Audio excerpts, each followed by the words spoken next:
think you're in control until you're not. And you're so in love until you're not. Find a place where we can be alone. Find a place where we can be ourselves.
Die, trying to get it right.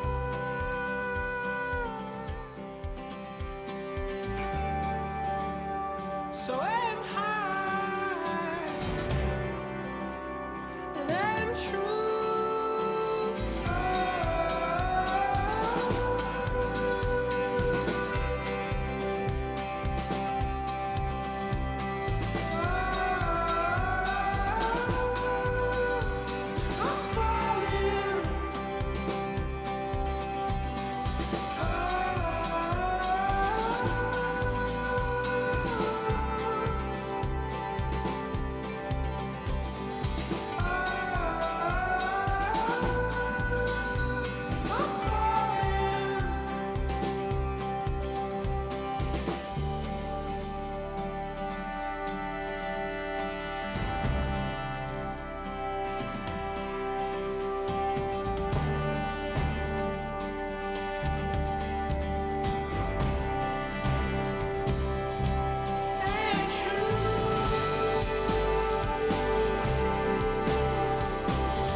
Yeah, when I say nothing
just for one day.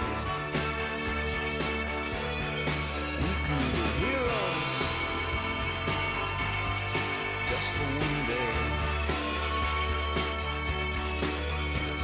And you can be me. And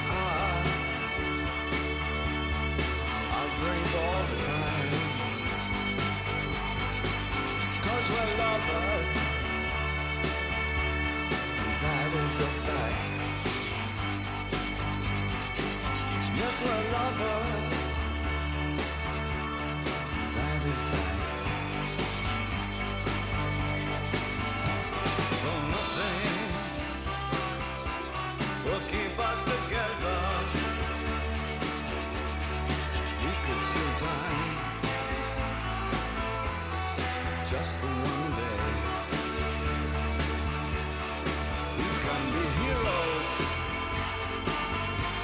forever and ever. What you say?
Yeah.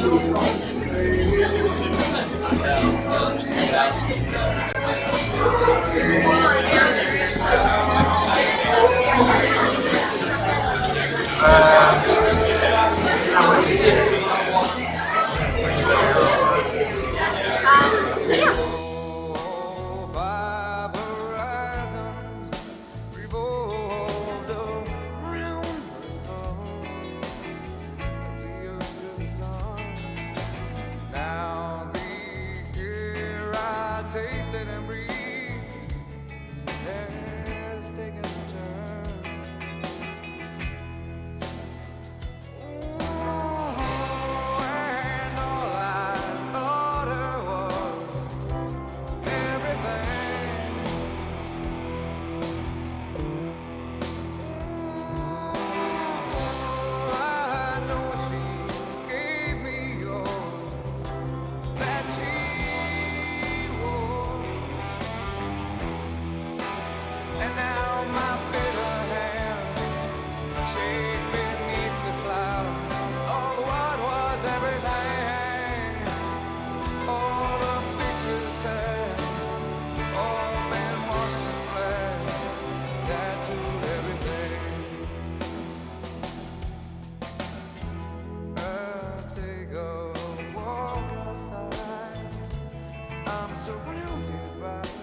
Tell me that's not perfect music.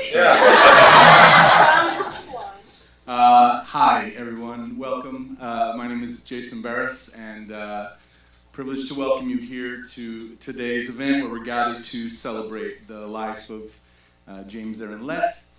So wonderful to see so many great folks here. Of course, to see JC Lett with us, Aaron's wife, and Jeff, Aaron's brother, who's been able to travel here as well, and other family and friends who are joining us for this gathering. So glad that you're here with us. We are here to celebrate Aaron's life, and we're going to go through, I hope you see on your program there, the different things we're going to do today, and it's my privilege to start out this afternoon's proceedings. I wish the circumstances were different, obviously, but it's wonderful to see this great gathering of people. And it's a testament to the kind of person that Aaron was, that we have this gathering of folks from all different areas and walks of life, different theaters and different parts of our community that have joined with us today. Aaron's missed, and he's always going to be missed. JC, I know you feel Aaron's loss of life. Anyone here? Theaters and different parts of our community for everybody. When I say this today, Aaron's missed, and that if there's anything any of us can do to help ease your burden, we would do it without hesitation. I don't stand today to eulogize Aaron. I'll leave that for later. But instead, I'm going to speak to you about the kind of friend that Aaron was. And I also know that a lot of you could stand here and share your experiences along these same lines. So I'm simply going to share my perspective with you. I hope you've had a moment to ponder some of your fond memories that you have had with Aaron as well. Like a lot of you here, I enjoyed a friendship with Aaron for many years. My children affectionately called Aaron Uncle Aaron. He was a frequent visitor in our home when he was a resident here in Cleburne, and he played a lot of memorable roles on our stage here at Plaza, where I was privileged to spend many enjoyable hours with him. In fact, the first time I laid eyes on Aaron was on stage. He was playing the role of Sancho Panza in a production of Man of La Mancha that was presented by the Carnegie Players. This was when they were presenting their shows over here at the theater upstairs in the Leyland Museum. The production was outstanding, and it featured a lot of great local talent, many folks who I knew at the time and others I had not yet met. And this is clear back in the spring of 2008. In hindsight, I do have to say that I can't imagine a more perfect role than Sancho for Aaron. And if you don't know, the production of Man of La Mancha, Sancho is the loyal squire to Don Quixote. And throughout Don Quixote's journey, Sancho remains by the side of his friend and lovingly supports him, even as he faces many different challenges. Aaron was a phenomenal friend, the kind that everyone longs to have in their life. He was loyal and supportive, honest and authentic. He was always happy to see you. During these last several years, Aaron had stepped away from acting, and he had moved several cities away. And so our close association, had diminished somewhat. But every time he was in town and he came by to visit, you could count on a warm and genuine hug, a hearty good to see you, and some enjoyable, if invariably a little dirty, conversation.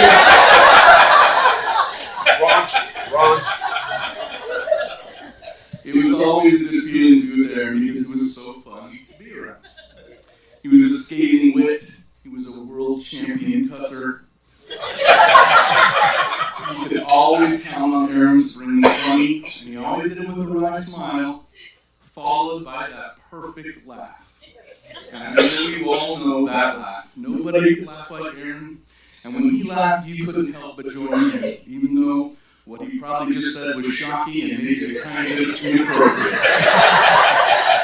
He had an assertive wit and a rascally tongue, and that was the authentic Aaron.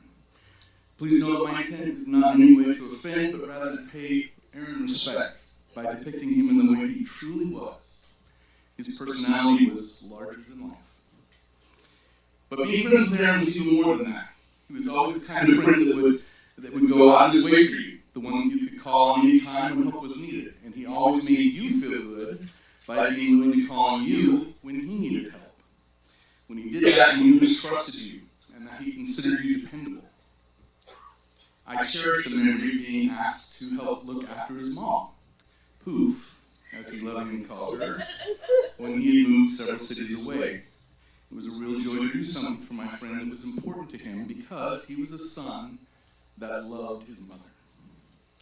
I'll also say that Aaron never let differing views affect a friendship.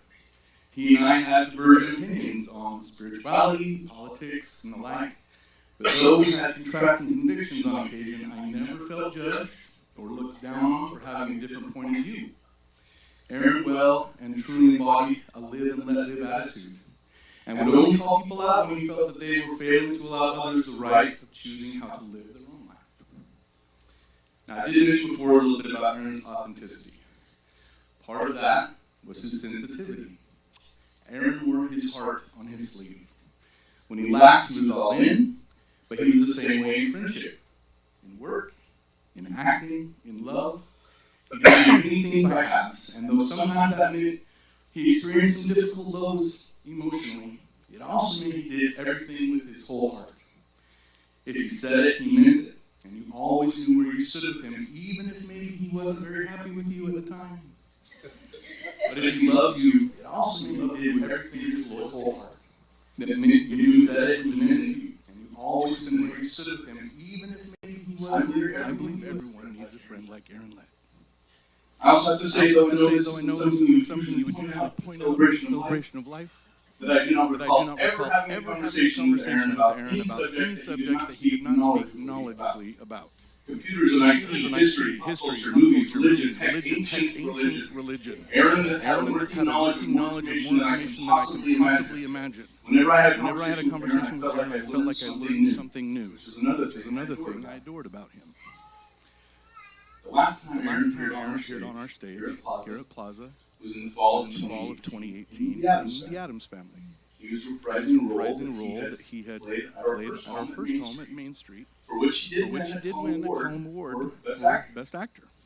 He also played the role several times at other area theater groups. And again, I say it's a testament to the kind of guy Aaron was. He theaters from across the area and was beloved at all of them. He had friends on those stages everywhere he went, and I know many of those groups are represented here today. During that show, he stood right over there. He sang one of my favorite theater songs ever, Happy Sad. And I think that song is a beautiful description of what many of us feel today. So happy that we had the privilege of having someone like Aaron Lett in our life. It's so very sad that our friend is gone. I know we're going to hear shortly that song today, and I'm thankful for the chance to hear it in the room where Aaron sang it as we celebrate him. By the way, in that show, Aaron uttered one of my very favorite lines ever put on stage. Playing Gomez Adams, who was speaking admiringly of his daughter Wednesday. And he said, Wednesday setting fire to the Mormon missionaries.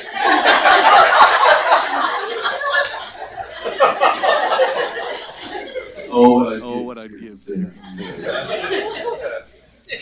Aaron was proud of the 20-show robe that he received as a member of our 20-show club. It's a gift that we give any actor that reaches 20 productions here at Plaza. And he was one of the very first members to reach that 20-show plateau.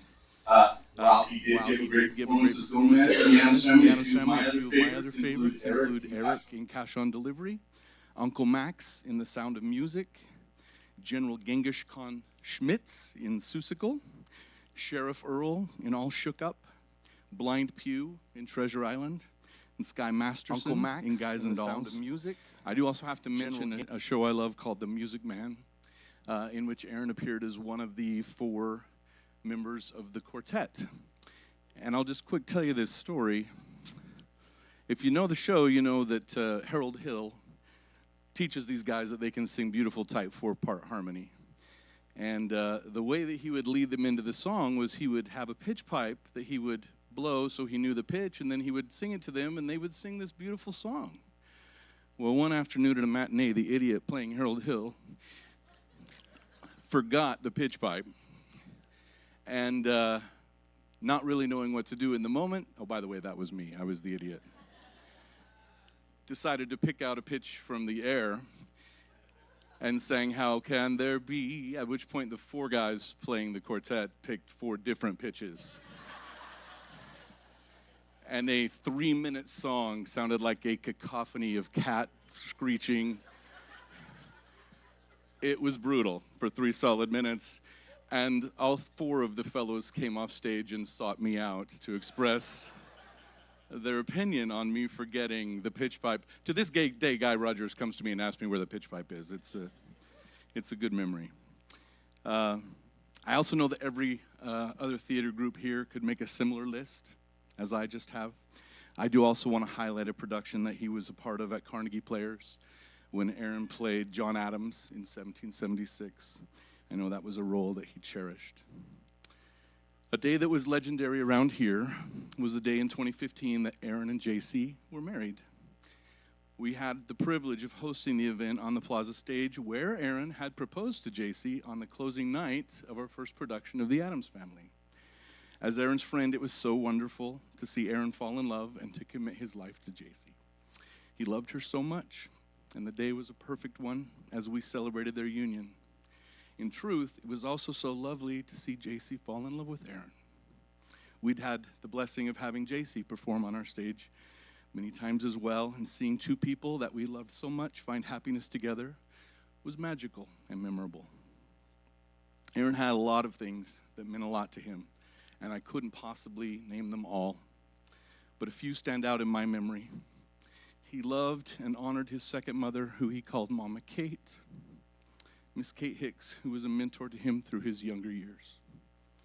He loved the Column Awards and his association with the late, great John Garcia. He adored my business partner, Aaron Seiler, who he called his HLP, heterosexual life partner.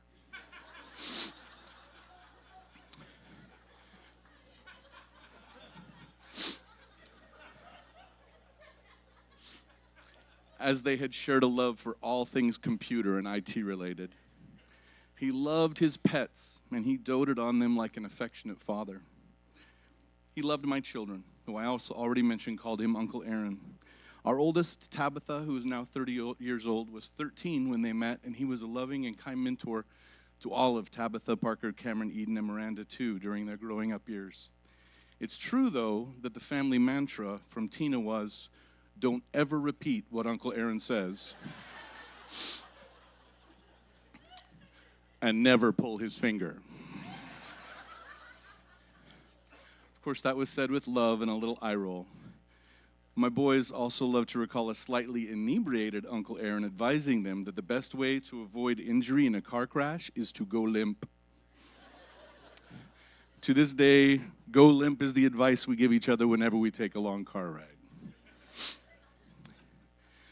Back in the days when Aaron still lived in Cleburne, we had a ritual where Aaron would come and visit our house every Sunday night. After playing with the kids for a bit, we would put them to bed, and then Aaron and I would watch a movie.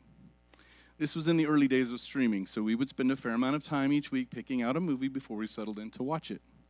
One Sunday, for whatever reason, we settled on watching Schindler's List. Now, I have seen this movie twice. Once in the movie theater in 1993, and that night with Aaron. And the darn thing is 3 hours long. And at 2 o'clock in the morning, when the movie ended, we both looked at each other and said, "What in the world were we thinking?" And though the choice of film was somewhat dubious,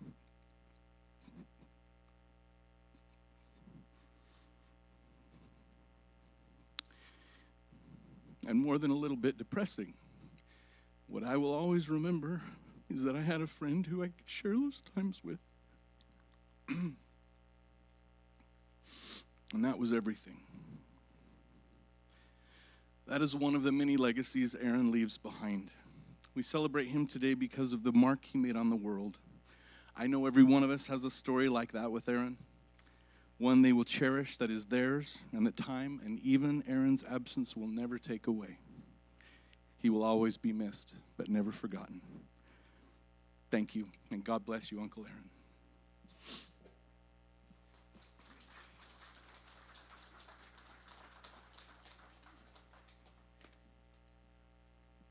We are now going to have the privilege of hearing Lon Barrera sing Happy Sad from the Addams Family.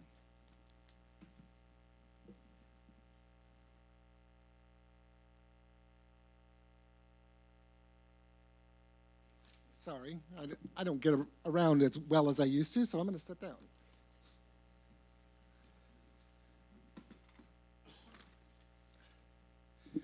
I don't recall meeting Aaron. He was just always there. I do remember that the first time he played Gomez with Plaza Theatre Company, I played Man and Chair in Drowsy Chaperone that same year, and he won the Column Award. Yeah, you know, whatever they say, it's not an honor just to be nominated.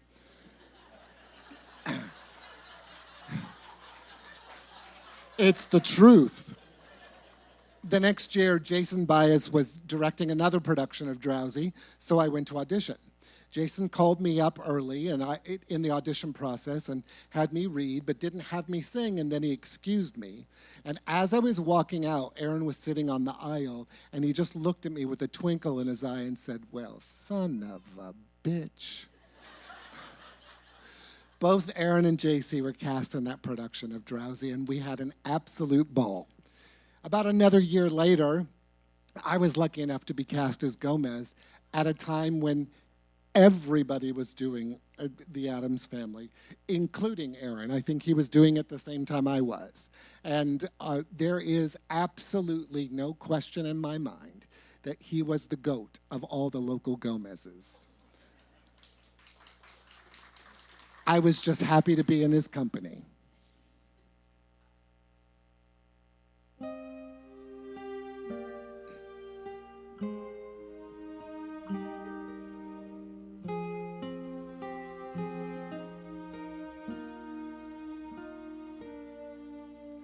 Right and wrong, who's to say which we should refuse? All we know, love survives, either way we choose. Here you right and wrong, at the edge, go ahead and fall. Don't resist, I insist, love still conquers all.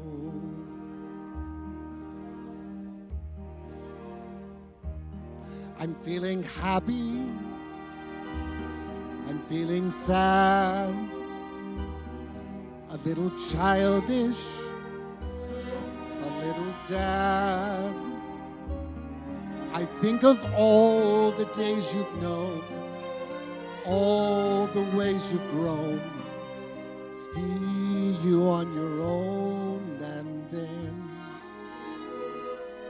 I'm feeling happy and sad again. I think I'm rested, but then I'm tired. Today requested, tomorrow fired. And now a boy says he adores she who once was yours. How can I ignore such news? I'm sad and happy. Why should I choose? Life is full of contradictions. Every inch a mile. At the moment we start weeping, that's when we should smile.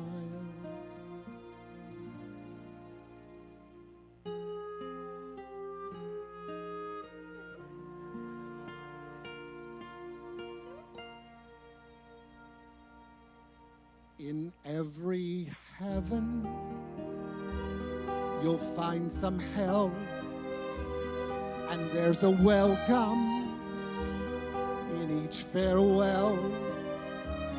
Life can be harsh, the future strict. Oh, what we'll predict. And the boy you picked, not bad. So let's be happy, completely happy, forever happy.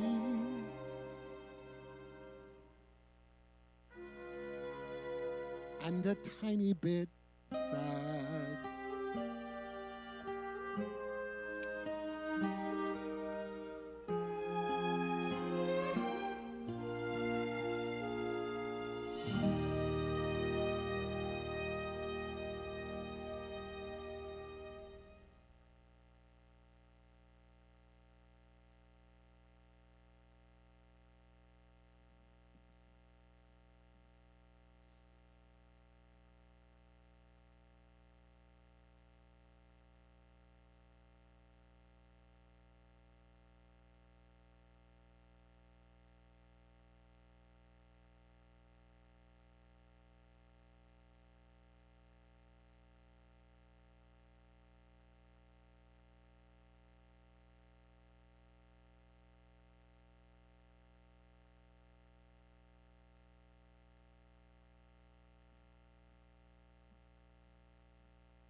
We'll do JC's letter next.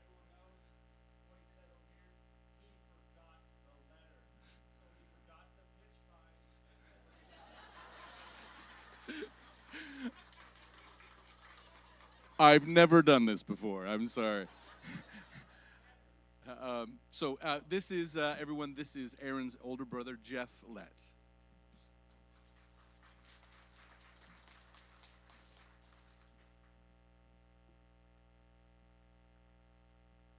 Thank you for not adding much older brother to that. I told my wife, Kristen, that I would not go off the script.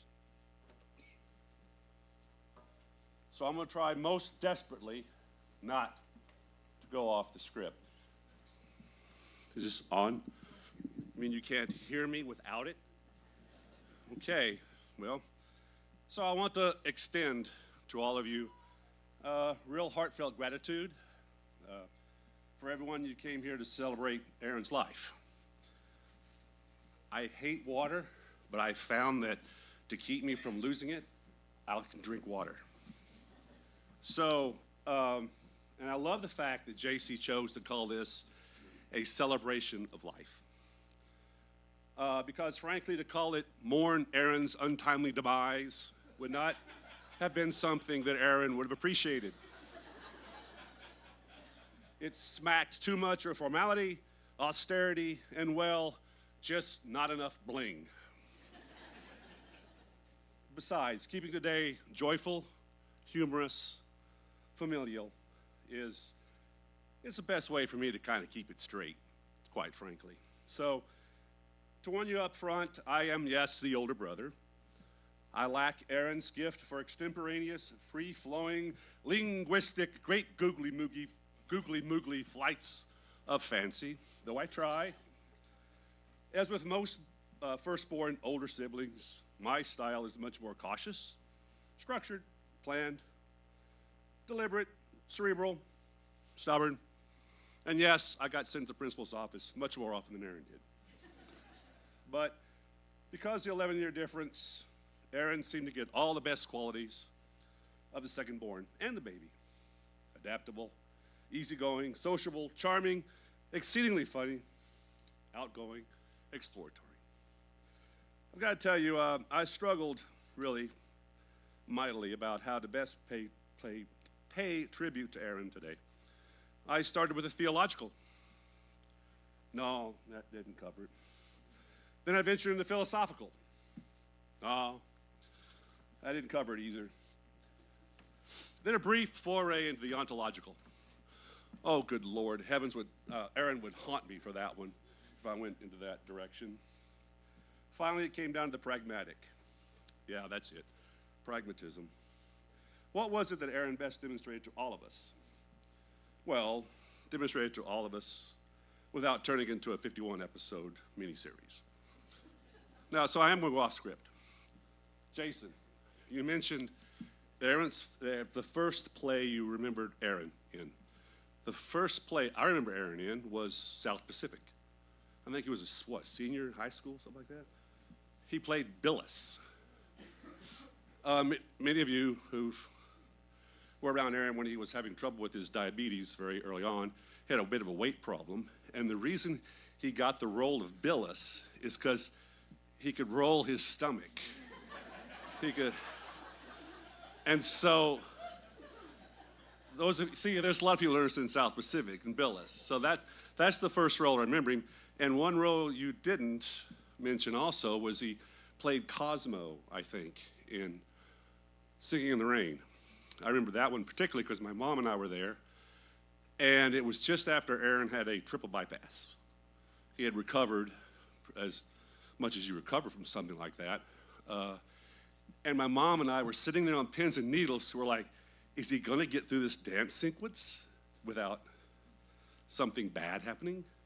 And he did. He did a great job, as he always did. But those are two that you didn't mention that he was part of that were uniquely Aaron. So let me start if I ever entertained the slightest notion that on April 3rd, 1972, that my mother and dad were going to bring home a mini-me as a little brother. Didn't take Aaron very long to prove that was not the case. Talk about the unexpected with Aaron. He had just learned to walk. Back in those days, they had these little footy pajamas. And the footy pajamas always kind of didn't quite fit right on the feet. And so after Aaron had gotten his mobility, we could always tell where he was because you'd hear this of footy pajamas. So we knew where he was in the house. And one evening, we were sitting in the living room, and Aaron came up, and he stopped in front of me. I was on a beanbag chair, laying there, and Aaron smiled so sweetly. Oh, isn't he cute? And then he pukes all over me. So it's like, okay, normal kid, and he's always going to have a little surprise for you. So what was it called? Infamil, whatever it's called. I was Infamil covered after that, and I knew it was always going to be a surprise with Aaron. So it was an omen. This was an omen. It was a portent, a definitive indicator of things to come. An enduring smile, there was Aaron, followed by a complete and utter surprise attack. But it was somehow always wildly endearing. Being one of the last in these celestial parts and of vividly remembering of Aaron when he was the day he was born, it was great excitement, as you might imagine. I felt my Aunt Betty, who was my mother's sister, came and told me, the 5th grade class at Coleman Elementary School. I think to start off by borrowing from Mark Twain, the 2 most important days of your life are the day you're born and the day you find out why. Since I do remember that day of Aaron's birth, I want to talk a little bit more, or explore a little bit more, some of the underlying premises that might explain the why. So the underlying premises I'll start with are, there's a God, there's a heaven, and there's a purpose. First, there's a God. God never created anything without a purpose. Every plant has a purpose, every star has a purpose, every animal has a purpose, and if your heart is beating today and you're breathing, there's a purpose for your life.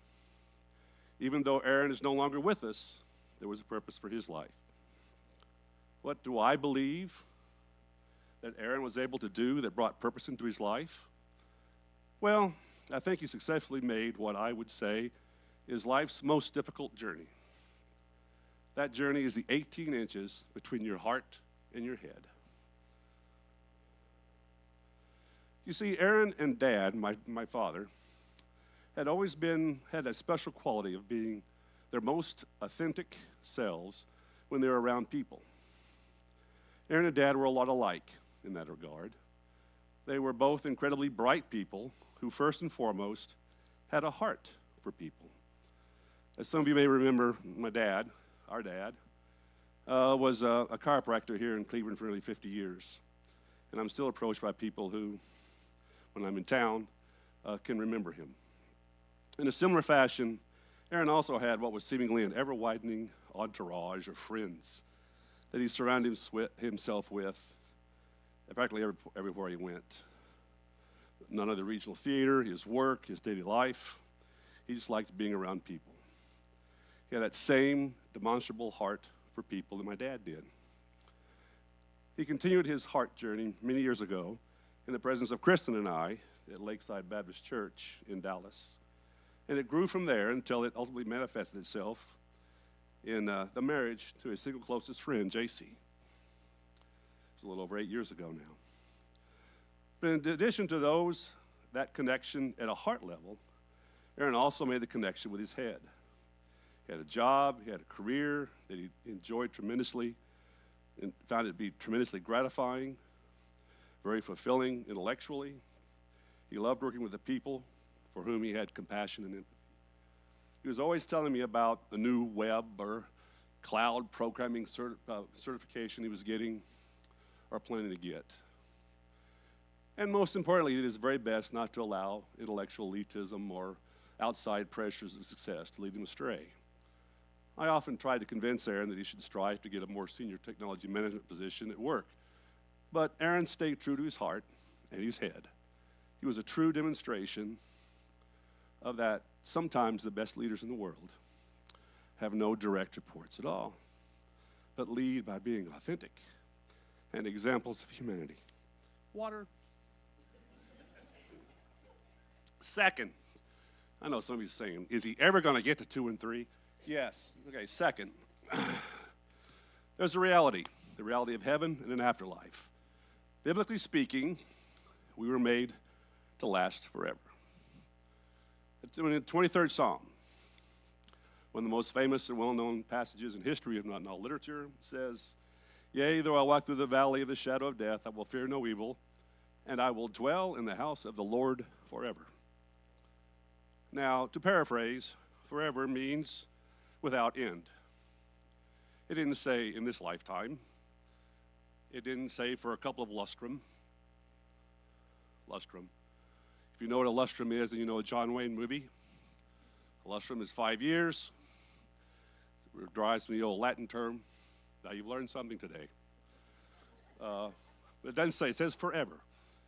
So since about 1000 BC, when that psalm was written, the notion of an unending, eternal place, not a state of mind, where we will reside.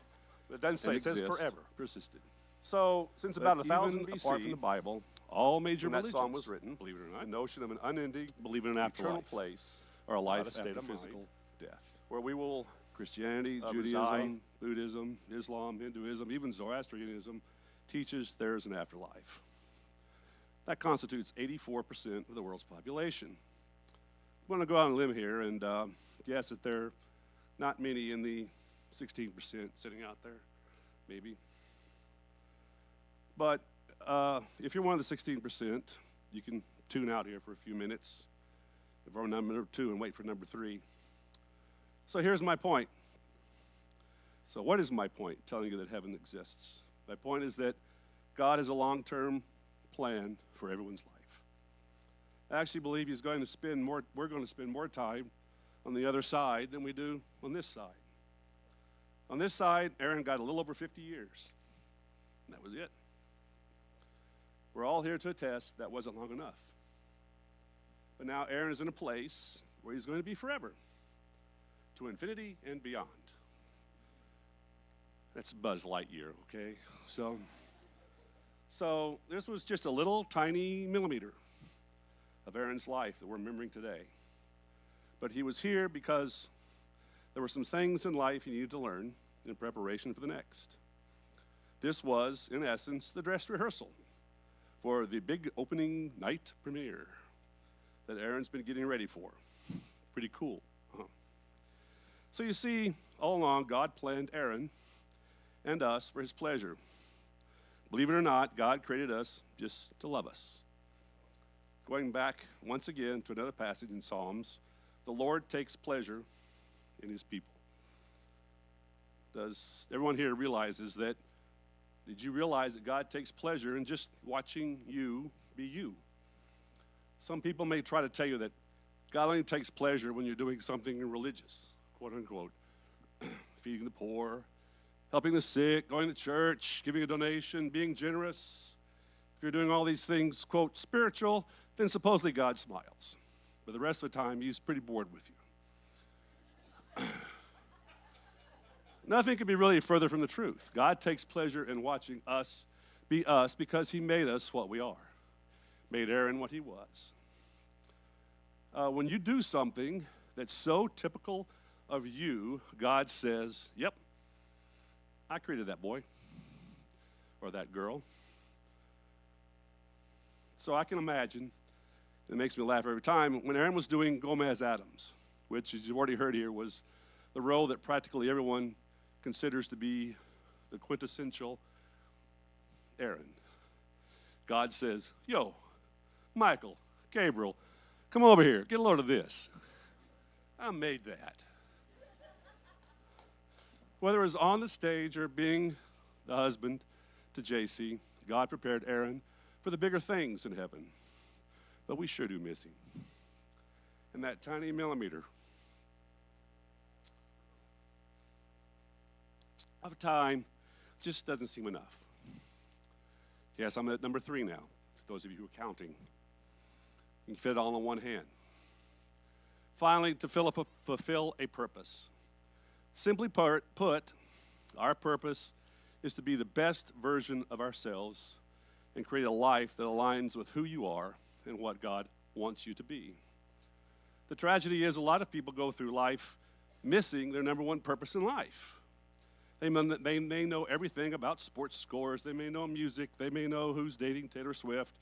They know all things about pop culture, but they don't know God's purpose for their life. How do we know if we're disconnected from God's purpose? The number one warning sign is this: worry. Any of you familiar with this term? Worry.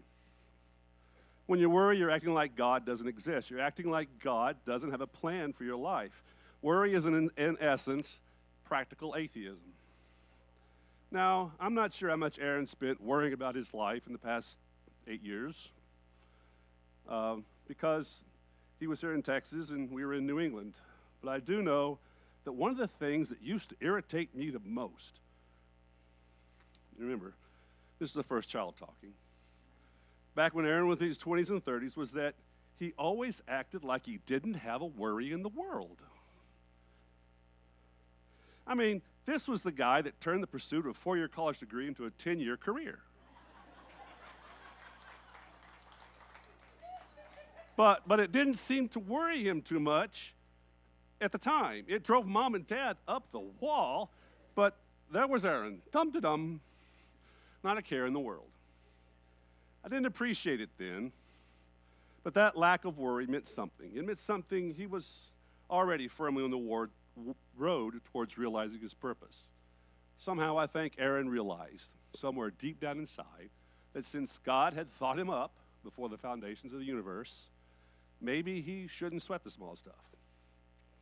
Pretty heady self-awareness for a 30-something-year-old, huh? But Aaron also had to face at a very young age, God's ultimate goal for his life was not his comfort, but the development of his character. It was around the age of 5. Aaron helplessly watched our grandfather dramatically die at home of a sudden coronary thrombosis, otherwise known as a heart attack. My mother and grandmother tried diligently to administer CPR until the EMTs arrived, but our grandfather was ultimately declared dead on arrival at the old Cleveland Memorial Hospital over on East Main. It was only about 10 blocks away. Aaron watched that whole entire scene play out. And we often wondered, how being confronted with traumatic death at such a tender age would affect him. Aaron also dealt with multiple hospitalizations as an adolescent and teenager due to severe asthma that really robbed him of his ability to breathe normally for months on end. And late in his teenage years, we referred to it already before, Aaron also dealt with his diabetes diagnosis that required insulin dependence to regulate his blood sugar. And he had multiple bouts of diabetic seizures through his 30s and until the advent of the modern automatic insulin pump that he wore.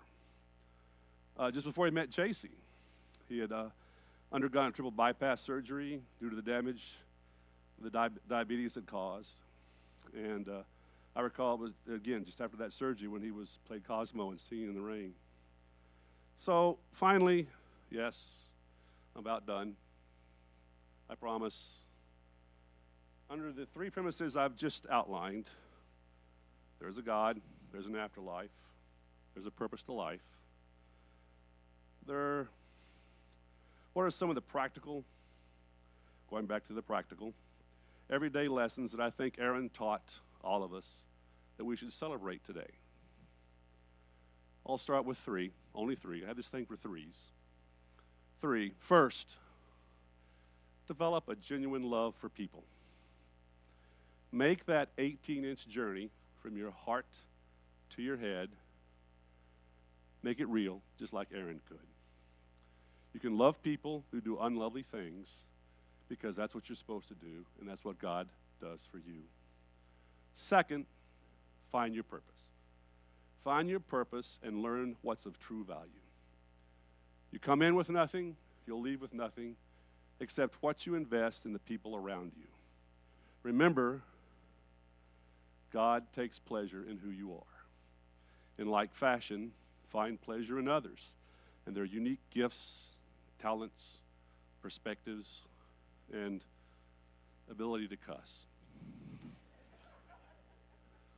And third, be a genuine person and friend, just like Aaron. Already heard it today. God has given all of us such a very short time to prepare for eternity. Don't squander the gift by isolating yourselves from the joy and meaningful relationships you can have with other people and what you can bring to those around you. On a final note, one of the last photos I saw of Aaron posted online. Don't you love social media? He was participating in a wedding, I believe it was, of a close friend in a fashion that I can only describe as a cross between the Bounty Man and RuPaul.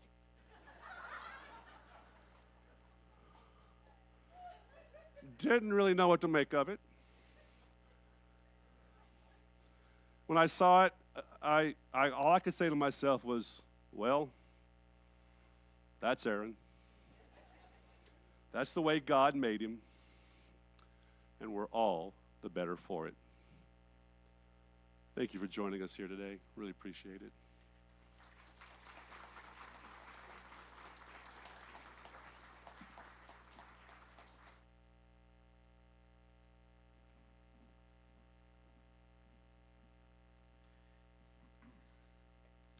Thank you so much, Jeff. So I do apologize. I had misplaced where I put that letter, but we found it, JC. And I also do need to give a shout out of appreciation to Jill Lightfoot, who has done all of the arranging and work to make sure that this would go well today. Unfortunately, Jill got a migraine headache and is unable to be here with us. I'm pretty sure she's watching on the live stream.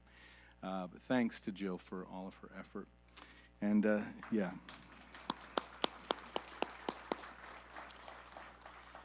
Jill reached out to me a few days ago and asked if I'd be willing to read a letter that JC has written to Aaron, which I will do now.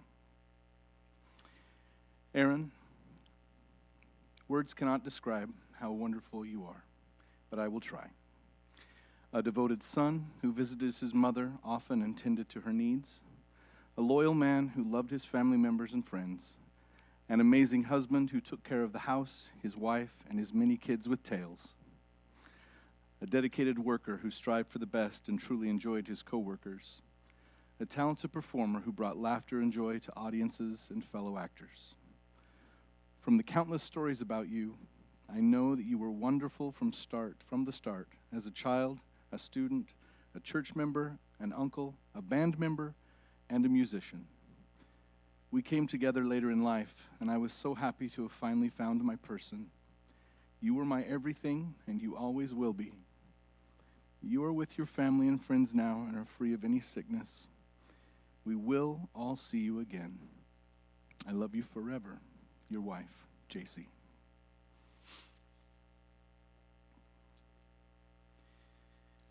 Now we're going to hear the song Fire and Rain, sung by Emily Potter and accompanied by Parker Barris.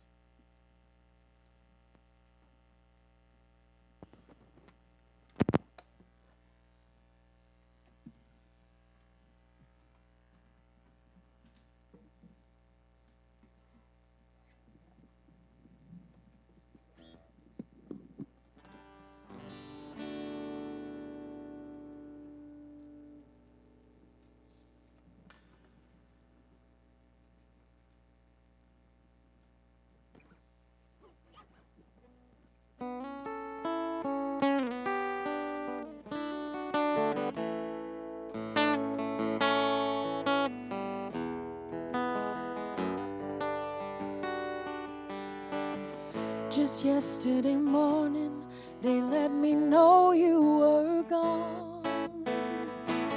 Seems like the plans they made put an end to you. I walked out this morning and I wrote down this song. I just can't remember who to send it to. I've seen fire and I've seen rain.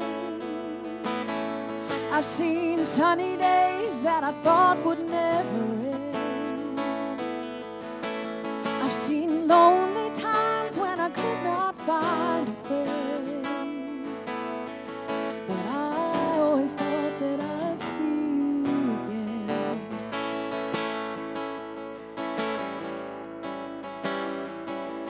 Won't you look down upon me, Jesus? You gotta help me make a stand. You just gotta see me through another day. My body's aching and my time is at hand, and I won't make it any other way. Oh, I've seen fire and I've seen rain. I've seen sunny days that I thought would never end. I've seen lonely times when I could not find a friend. But I always thought that I'd see you again.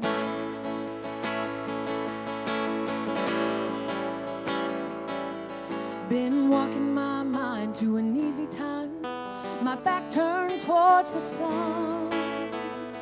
Lord knows when the cold wind blows, it'll turn your head around. There's hours of time on the telephone line to talk about things to come. Sweet dreams and flying machines and pieces on the ground. Oh, I've seen fire and I've seen rain. I've seen sunny days that I thought would never end. I've seen lonely times when I could not find a friend. But I always thought that I'd see you again. Thought I'd see you one more time again. There's just a few things on my mind this time around. Thought I'd see you, fire and rain. And I always thought that I'd see you again.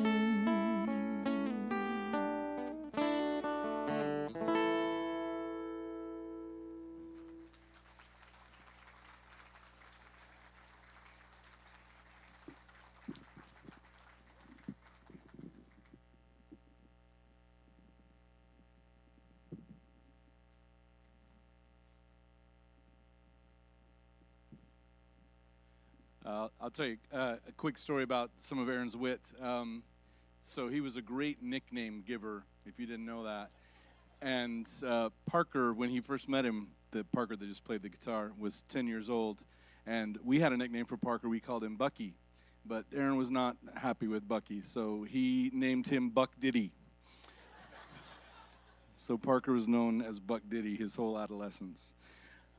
We've reached the part where we're going to have, and if I butchered this word, please forgive me, the mourners Kaddish? Kaddish. I knew I was going to kill that word. We've reached that part, and we'll go ahead and go forward with that now. יתגדל ויתקדש שמי רבה בעלמה דברה חירותי ימליך מלכותי בחיי חון וביומי חון ובחיי דכל בית ישראל בעגלה ובזמן קריב ואמרו אמן יהי שמי רבה מברך לעלם ולעלמי עלמיה יתברך וישתבח ויתפאר ויתרומם ויתנשא ויתהדר ויתעלה ויתהלל שמי דקודשה בריך הוא לעילה מן כל ברכתה ושירתה תושבחתה ונחמתה דאמירן בעלמה ואמרו אמן יהי שלמה רבה מן שמיה וחיים עלינו ועל כל ישראל ואמרו אמן עושה שלום במרומיו הוא יעשה שלום עלינו ועל כל ישראל ואמרו אמן.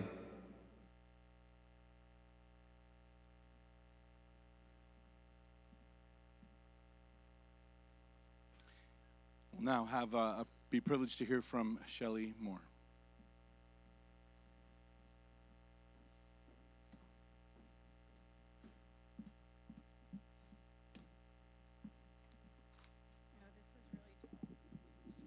It's okay. I'm just a little lady.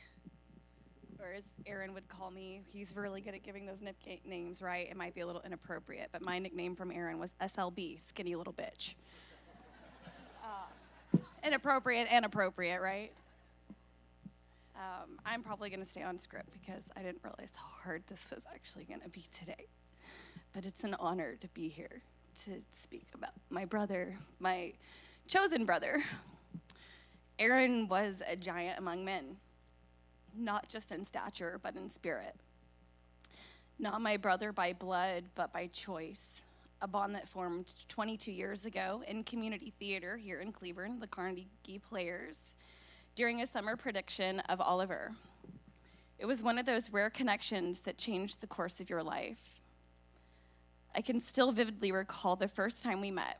It was in the bustling excitement of the summer musical auditions, and everybody's going crazy, and everyone seemed to be whispering about this legendary Aaron, and I had no idea. This was my first audition ever, anywhere, and I was super freaked out, and I just was reading a book and super introverted the whole time. And when he finally arrived that day, I remember the afternoon lights spilling into the auditorium of the Cleburne High School, and if you know it, it's dark, and those lights just beam right in, and here comes Aaron just climbing down the aisle, and in that moment, I knew that there was something momentous about it. Into the auditorium of the Cleburne High School. And as I watched him command the stage during his audition, I thought to myself, okay, right in, and here comes Aaron just climbing. That was the summer my life changed.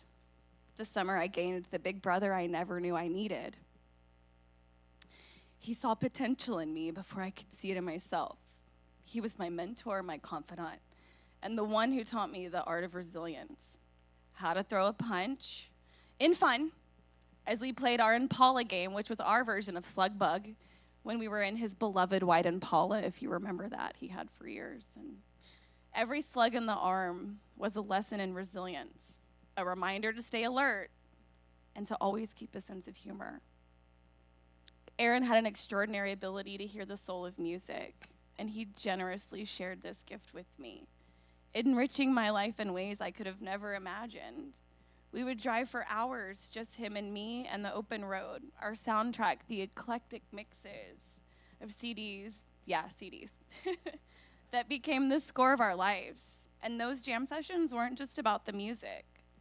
They were about connection and about finding harmony in the chaos of life. His love story with JC was a testament to the depth of his capacity for love and devotion. I had never seen him light up about someone the way he did you, ever. Like a schoolboy. It was amazing. Being chosen as his best bitch in his wedding was another honor that I will forever cherish. To stand by him as he pledged his love for another was a moment of profound joy.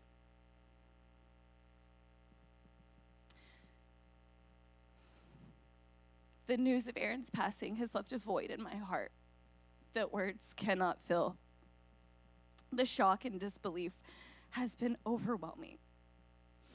The world has seemed less bright, the music a little softer. Yet, in the midst of this profound grief, I am reminded of Aaron's enduring spirit.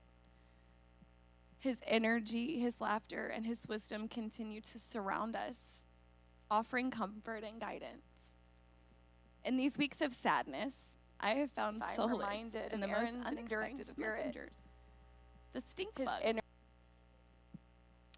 During our laughter-filled highs in the garage, he'd say, "Who, SLB, I am on the stink bug moon," and which in our shared language meant we were too high to do anything but laugh. Now, it's true. Now, when I see these tenacious little creatures, I'm reminded of him, his persistence, his adaptability, and his ever-present protection.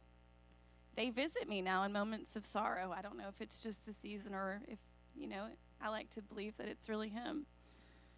While I was writing this tribute, I had one sitting next to me, and it had followed me around the house all day saying, "You have to get this done. You're leaving soon. You have to get this done." And I was procrastinating.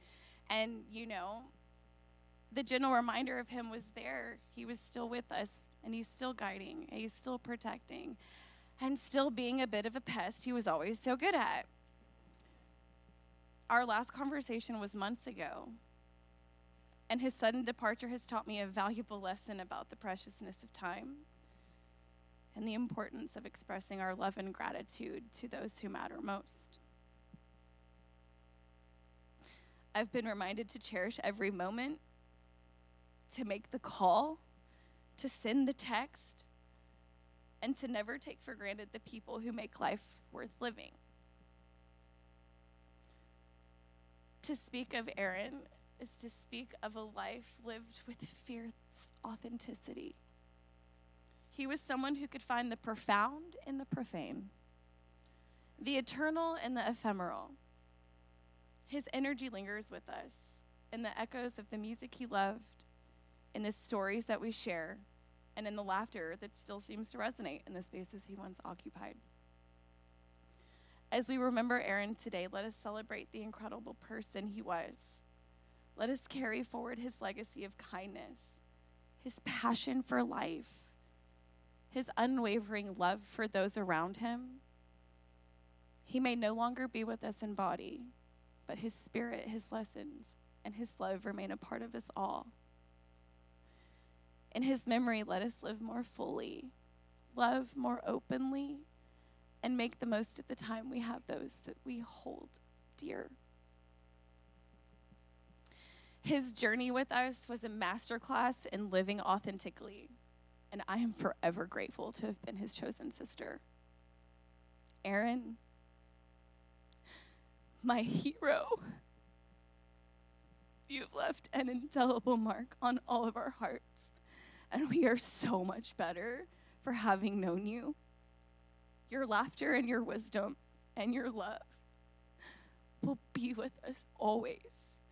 Until we meet again, know that you are loved and missed and forever reminded. May your spirit soar to the stink bug moon. Thank you.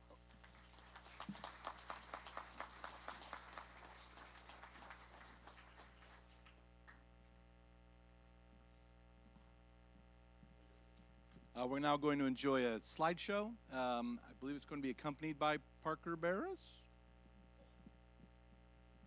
We'll see.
Yeah, so no, that was not Parker in the back playing that music. So just wanted to thank everybody again for coming, and on behalf of JC and the family, thank you all for being here. The last thing we're going to do is an open mic, which is going to be led by Kate Hicks, who I will pass the mic to now. Thank you.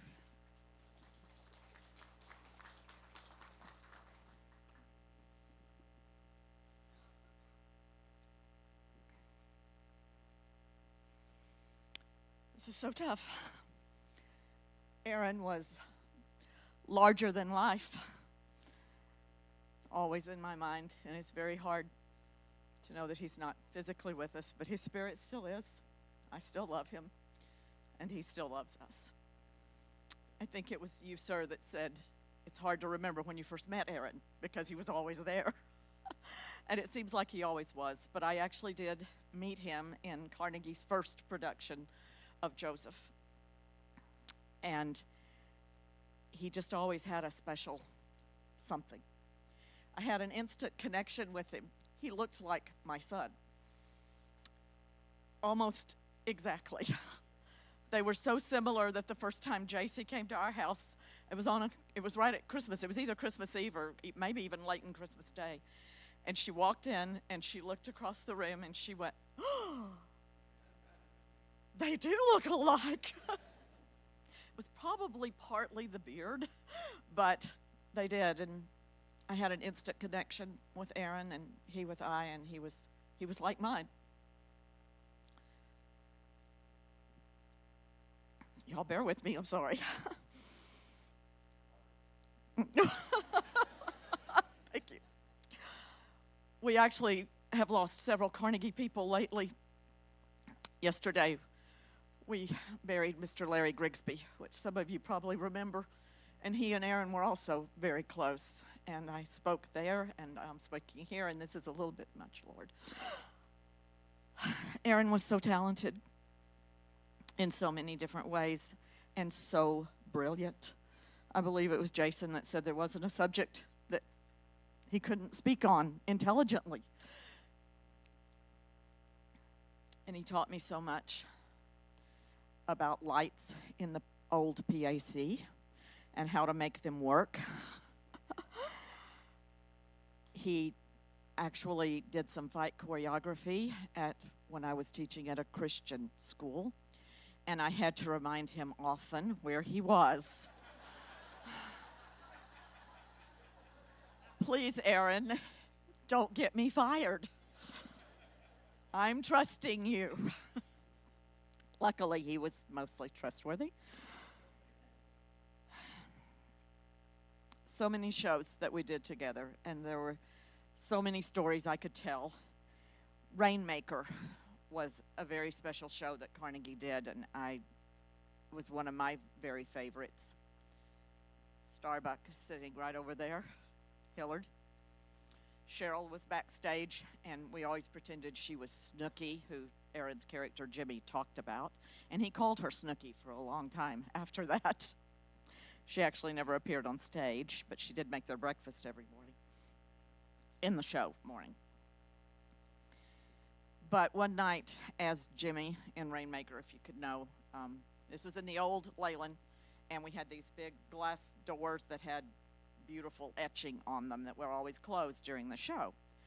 And Aaron tripped coming down the steps off of the stage, and he tripped, and it was one of those trips where you don't just fall, which would have actually been better, but he kind of kept running and trying to gain his balance. And he said in his mind, and he told the story better than me, I see Jake, that's my son, who was sitting in the back row corner, and he thought, Jake's going to catch me. Jake was too busy laughing. And he said, as he passed Jake was going, very similar to opposite of his but it was Jake's and all I could do was see him still coming and those glass doors right there, and I jumped up out of the director's chair, what we always had up there at the Leyland, and grabbed the door and threw it open, and he literally went down the stairs. Finally stopped when he hit the bottom. But we always laughed about that, and Rainmaker was a very special show because of that. He was Mr. Beaver, as you saw in the picture, and Cheryl, Mrs. Beaver right over there, when we did Narnia. He was in The Man Who Came to Dinner for me. He was in so many shows I can't even think. One special one was Oliver, played Bill Sykes. Kelly, who's up there, was Nancy. And of course, you know they have the big murder scene. Kelly was so strong and athletic, and Aaron, that Aaron and her worked out the choreography where he actually picked her up. It appeared that he picked her up by the neck. She was strong enough to hold onto his arms. It was a very, very dramatic murder scene. And then he throws her down on the ground. One night from the back of the auditorium during dress rehearsal, we heard this little bitty voice come, "My mommy, you've killed my mommy!" And how old was he? Yeah, it was Jordan. So anyway, he was little, and he was so scared of Aaron after that. Can't really imagine why. But Aaron felt so bad because he killed his mother in front of him. Dwayne, her husband, said, "I thought the scene was over," but it wasn't. They were still there. I know a lot of you think that Aaron's best role was Gomez. And he was great. But for me, in all the roles I saw him in and all the time that we worked together, my favorite role was Sancho. He was a wonderful Sancho, and he was loyal and loving.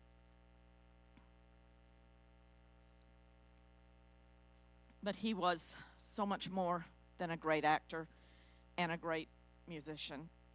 And I echo Jason when he talks about the friendship. He called me Mom, and I was honored that I was one of the ones that got to attend his wedding to JC. You were prayed for, JC.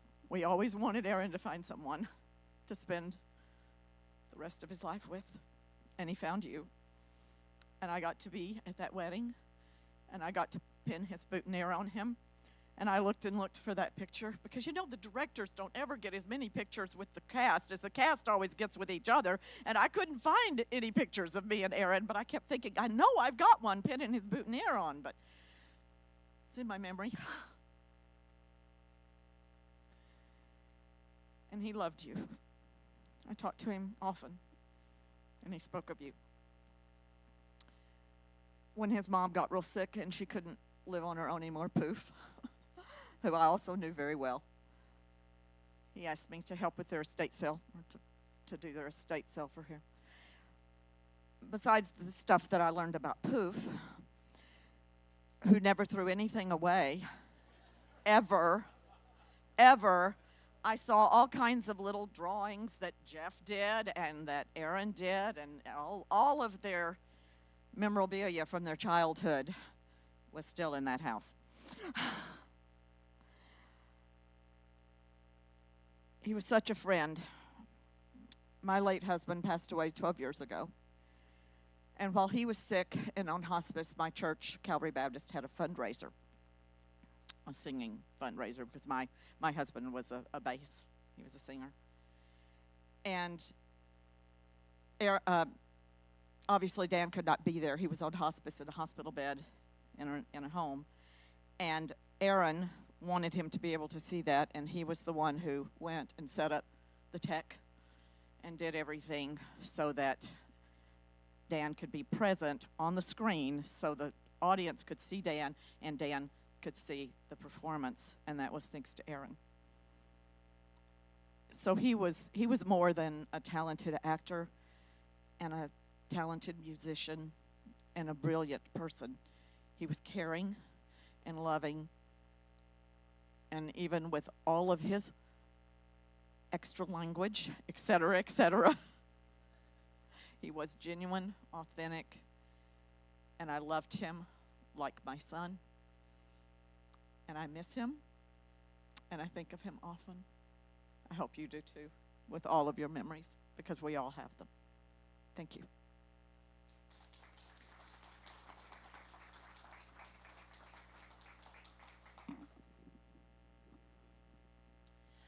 Wow, how do I go after all of that?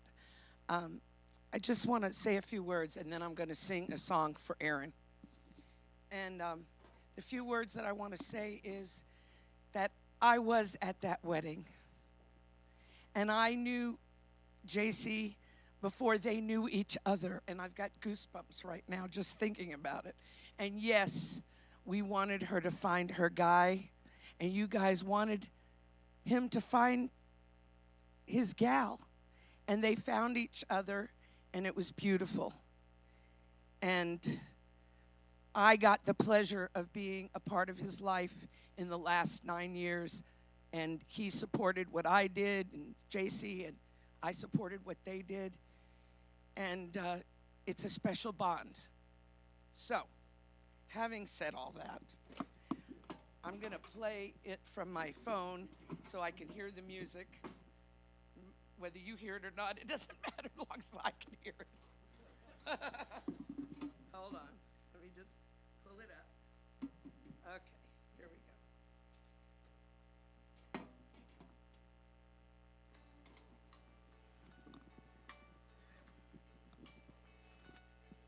go. And now the end is near, and so I face the final curtain. My friends, I'll say it clear. I'll state my case, of which I'm certain. I've lived a life that's full.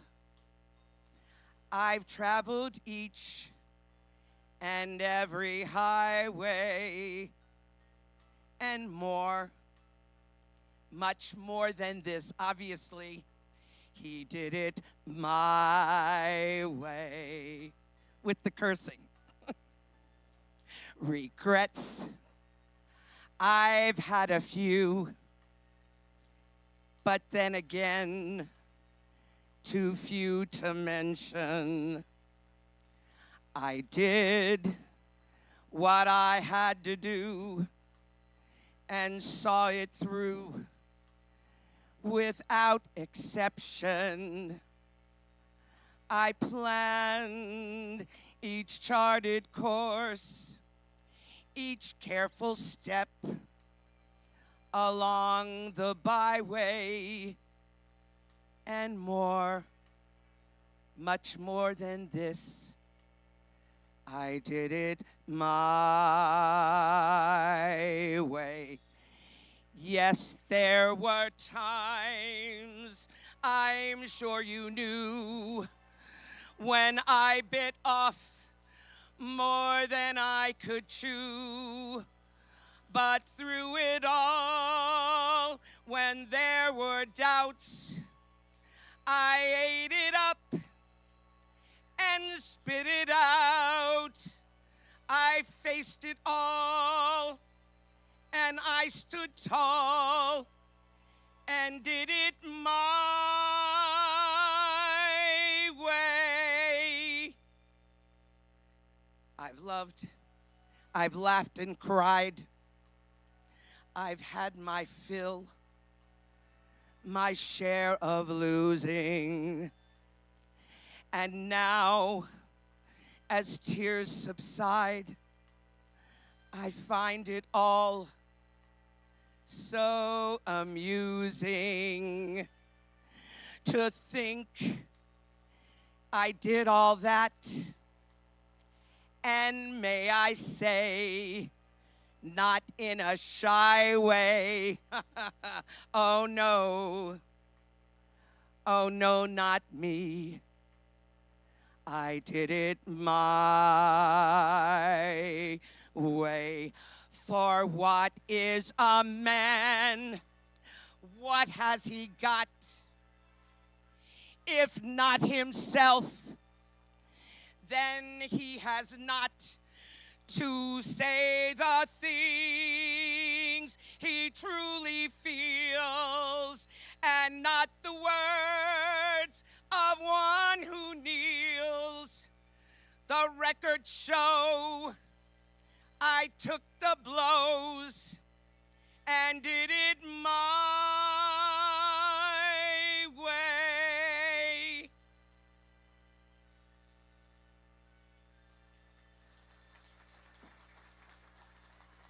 It's a little bit more.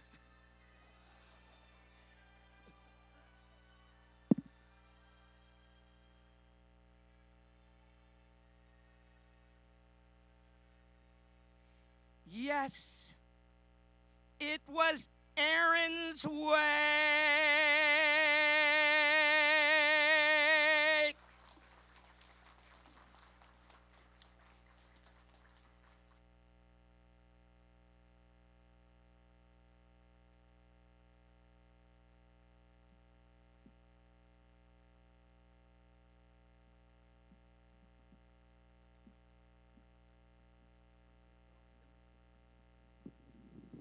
Oh, JC, I've been thinking about you extra the last few weeks. I went to my son's first orchestra concert ever. Went to see a friend who was playing the flute, and it was at the Irving Arts Center.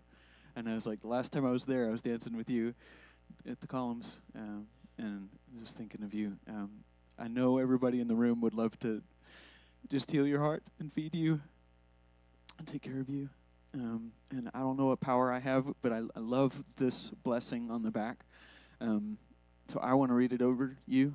I want to speak this blessing over you.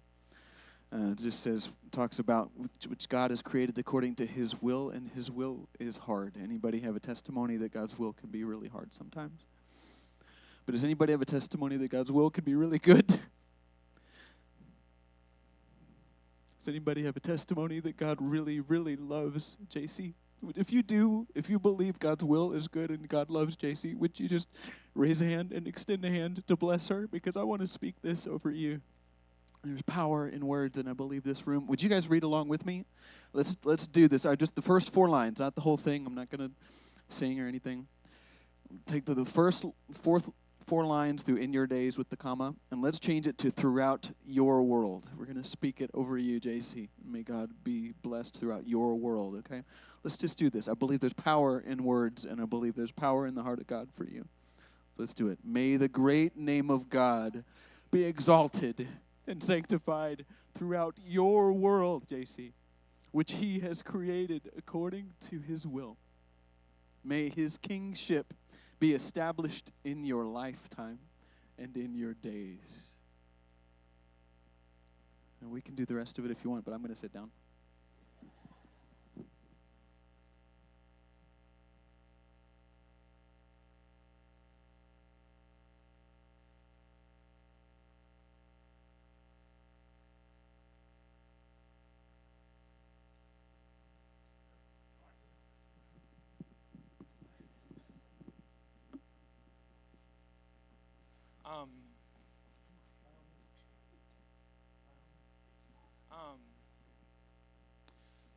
I am Freddie Martinez. I met Aaron when he first did Adam's Family, and when he liked you, he let you know immediately, and for the rest of time. We took a liking to each other. He would talk to me, and he for nicknames. Man, he really was good with nicknames. He would, every time he would see me, anytime he would call me, he'd go, "Mijo," which means son. Or if he was, or if he was in a really good mood, he'd go, "Papi chulo." To which I replied, "Hi, papi." And so, we met during Adam's Family, and then right after, you guys got married, and he was so gracious to invite me, and I got to see that. But whenever I got engaged, he had such kind words, and I usually don't wear color. This is an important fact for the story, but I don't usually wear color. It's always all black. But he was so adamant about me wearing color at some point, not even for the wedding, but at some point in my life, that whenever I went to go get my suit tailored, which is what he had wanted, which he told me that I had to do. I went and got it tailored, I went and got it made, and the entire time I was thinking of him, and I thought if I didn't get color in my suit, he would never let me live it down. So it's a blue suit and it has red lining on the inside, and he was the very first person that I talked to about it, and he was so excited. And unfortunately, it was in 2021, so not everyone I wanted to come to the wedding could go, but he called and told me that it looked fantastic, and it was great. But he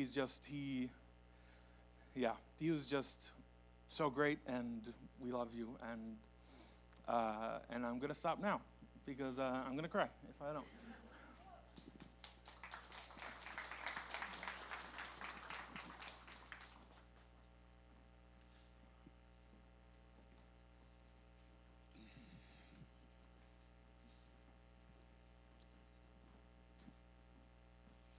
I'm Thaddeus.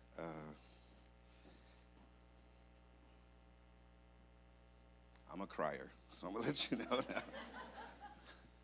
We're both criers. That's what me and JC have in common. So I'm gonna try to give y'all the drive-by version of this, because I know we've been here a while, and I'm sorry for being late, but I wouldn't have missed it for the world. JC and I worked at this not so little technological company in Irving. It sucked. And we instantly became friends. She's a Gemini, I'm an Aries, and air and fire just go together, right? And I had recently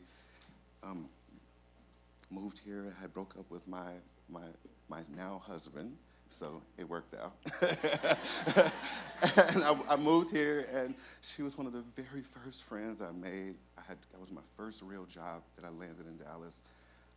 In Irving, and just JC was just, she made it easy to go to work in the morning, right? Because you just made me smile and laugh.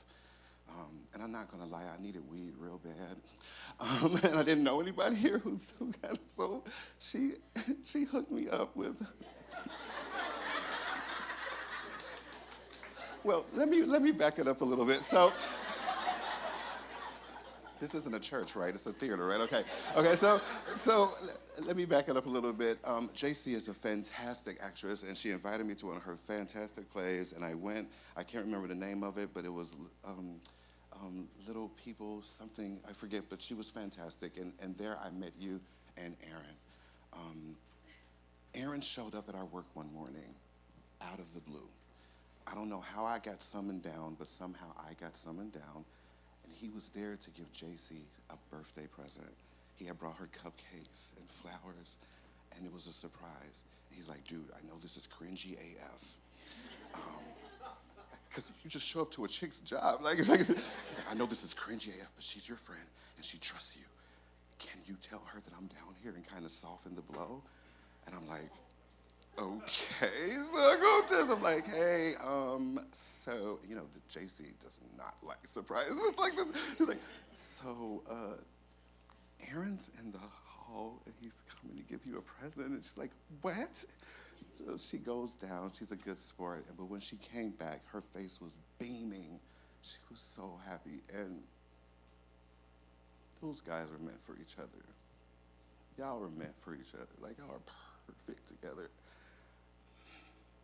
Aaron introduced me to Shelly, which is his sister in spirit, and she's how I got the weed, right? So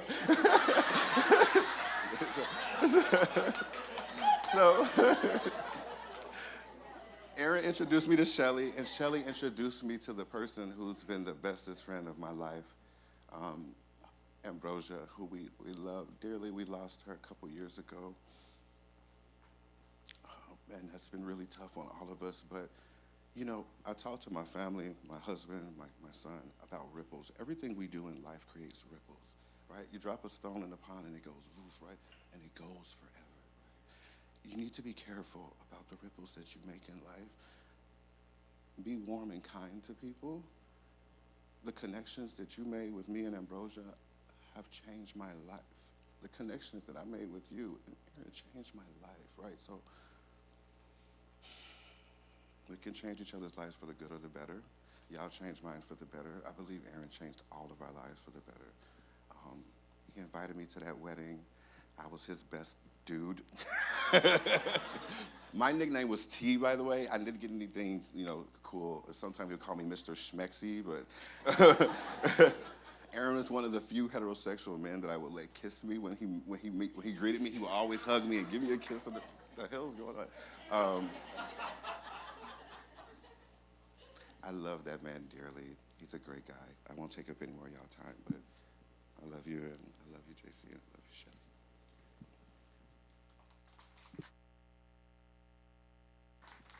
Thank you.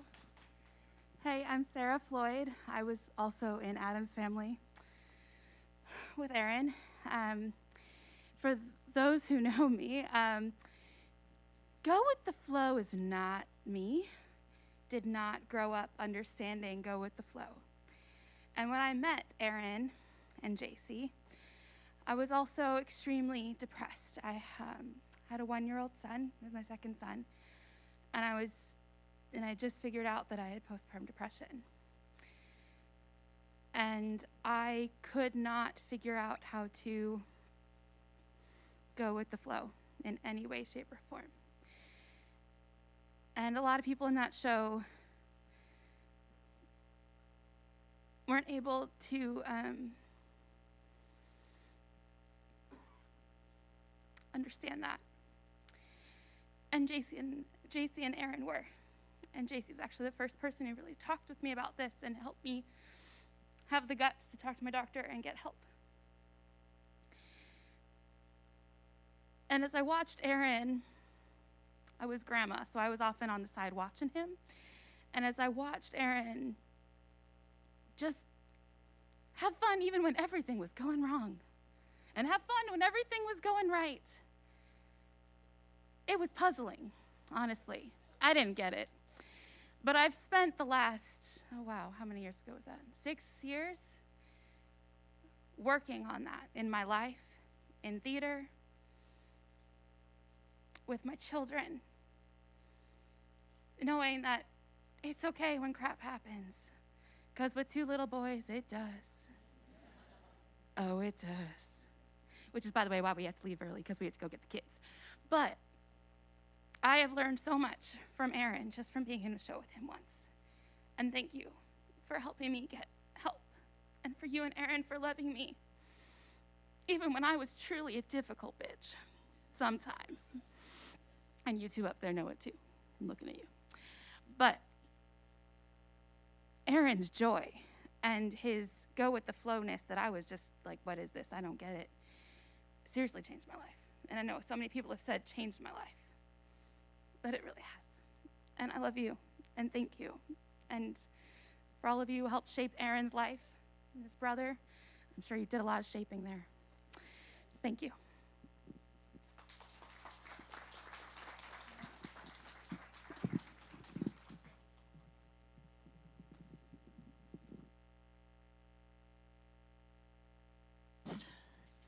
My name is Tina Barris. I'm married to this awesome guy right here. And if you know me very well, you know that Aaron would not be my typical friend. I'm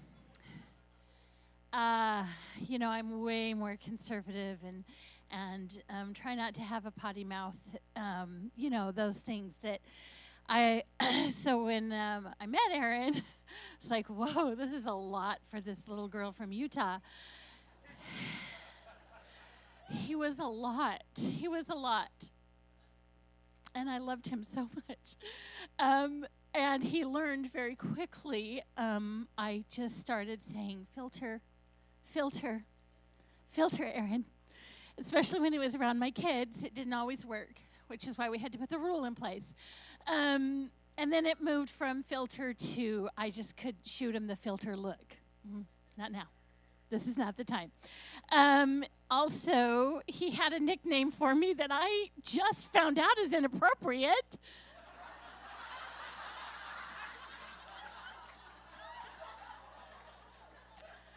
My kids told me 2 weeks ago, and they're pretty convinced he knew. I'm not going to repeat it because it's slang. It's slang. So, anyway, if you know, you know. Some of you know that crazy nickname he gave me, and I don't even know why. Anyway, and I cannot let today go without talking about the cruise. If you know, you know on that too. We went on a cruise, a Plaza cruise. That's where my kids learned the term double-fisted. And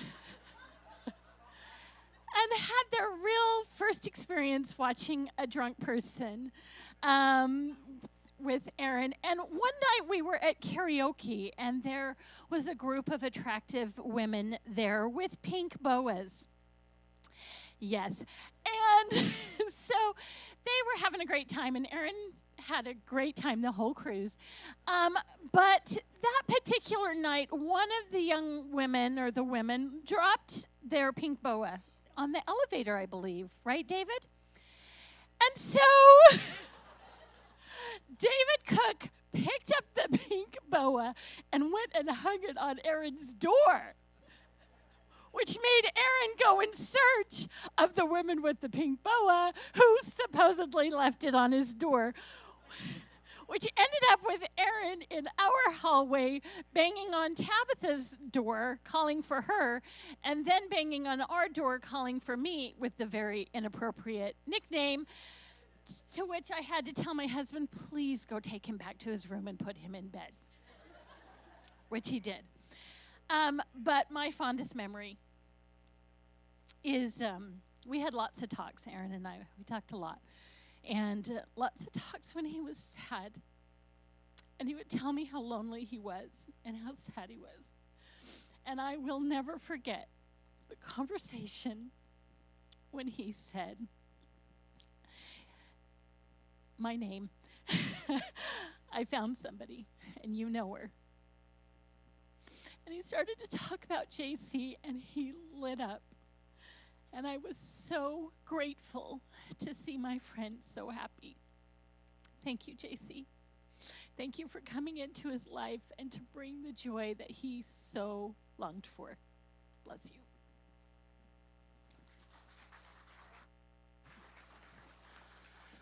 I just got to say a quick story. First of all, when I was 12, Aaron heard that I was joining my school band. So he took me to Guitar Center the first time to get some drumsticks. And that was the most magical place I've ever been. And I love him for that. That really did change the trajectory of my life. But on the way home, he's driving with his knees, air guitar playing the solo to Van Halen's Hot for Teacher. And that changed my life too. But the other, we talk about nicknames. His nickname for me was Buck Diddy or Buckminster. But my dad and I called him Thumper because he played bass. Or we called him Big Papa because my dad's ringtone for him, for as long as I knew him, was this.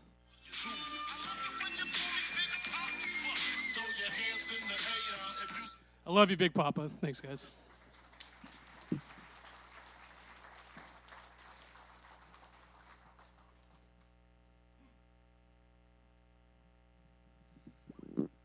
As Lon alluded, it can be hard to figure out exactly when people came into our orbit in this business, but I'm pretty sure with Aaron, the first time we worked together was at Plaza's Guys and Dolls, and I'm directed by Jay, and I think I saw all our principals here today. Aaron and Jason were Sky, Camille and Tina were Adelaide, Shoshana and Emily. What was the part? What was her name? Sarah. And I played Nathan, and I thought at the time I was the one schmuck who agreed to show up for every performance. And then, of course, I later realized I was the lucky guy who got to work with everyone. And while we were rehearsing our Guys and Dolls, and he was playing Sky, he was rehearsing another Guys and Dolls at Runway as Nathan. So that's kind of his theatrical work ethic. And my favorite memory with Aaron was at the end of that season, we were both at Runway's Theater Awards. He was nominated for Best Actor for Nathan and Guys and Dolls, and I was nominated for Scrooge. And we just kind of sat together all night joking back and forth and commenting on different things. And at one point, he got unexpectedly vulnerable and honest with me and told me how competitive he had felt with me because we'd gone out for the same roles in various productions and auditioned against each other. And I thought about that, Jason, when you were talking and talked about his honesty. What I remember about Aaron is he could be as bluntly honest as almost anyone I've ever known. But it was never offensive and it was never hurtful because you always knew that it came from love. And by the way, at the end of that night, he won for Guys and Dolls, and I was so happy to have the chance to be there and clap him on the back and cheer for him. And lastly, incidentally, JC and I first met at a Plaza show also, Into the Woods. And I just want to say, I'm so grateful for the time you two had together. And I'm sorry there wasn't more. There should have been more.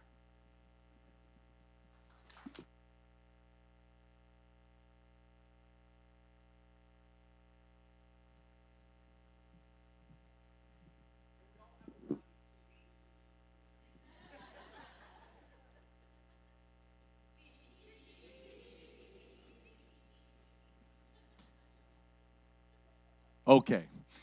Thank you to everyone that spent some time sharing their thoughts with us today. And again, thank you on behalf of JC and the family for coming to celebrate Aaron's life. It's been an honor to have you all here with us, and we're happy to stay as long as people want to stay and talk about Aaron this afternoon. Thank you for coming, and we'll see you. Take care.